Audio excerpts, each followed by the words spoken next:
এই আসিফ ভাই সন্ধ্যায় মেসেজ দিছিলে তোমার 2000 টাকা লাগবে, আমি খেয়াল করতে পারিনি, কেবল দেখলাম ভাই।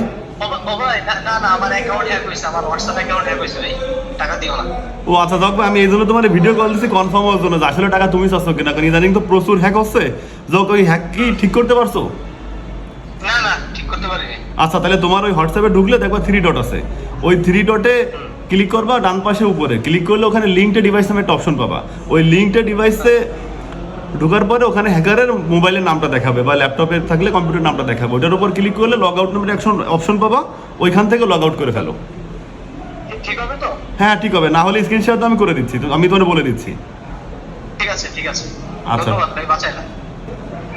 হোয়াটসঅ্যাপ, ইমো, মেসেঞ্জার এগুলো হ্যাক করে টাকা নিয়ে যাচ্ছে, মেসেজ দিয়ে দিয়ে, এগুলো অনেক আগে থেকে ঘটতেছে। ঈদের সময় তো অনেকের কাছে অনেক টাকা থাকে এবং আমাদের সবার প্রস্তুতি থাকে টাকা বেশি রাখার, বেশি খরচ করার, এবং ঈদের সময় আমাদের বন্ধু বান্ধব আত্মীয় স্বজনের সবার সঙ্গে কিন্তু যোগাযোগও বেশি হয়। যাই হোক, আপনার কাছে যে কোনো মাধ্যমে কেউ যদি মেসেজে টাকা চায় তাহলে আপনি অবশ্যই তাকে ফোনে কল দিবেন, না হয় ভিডিও কল দিয়ে কনফার্ম হয়ে নেবেন টাকাটা কে চাচ্ছে। যখন আপনি কনফার্ম হয়ে তারপরে টাকা দিবেন, কনফার্ম না হয় কোনো অবস্থাতে কোনোভাবে টাকা দিবেন না। যাই হোক, ধন্যবাদ, ভালো থাকবেন।